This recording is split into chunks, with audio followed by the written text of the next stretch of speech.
মানে সিস্টেমত গোটাই থৈছে সেই কালেকশনটোকে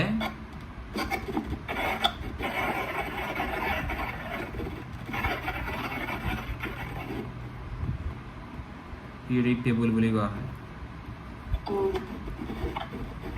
গতিকে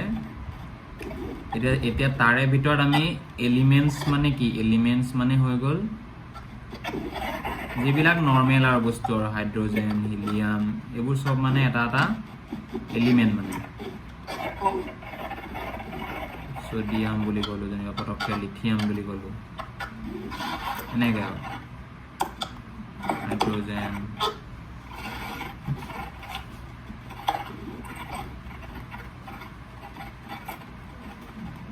তাৰপা আমি যেতিয়া তাৰ এটা এটম বুলি কওঁ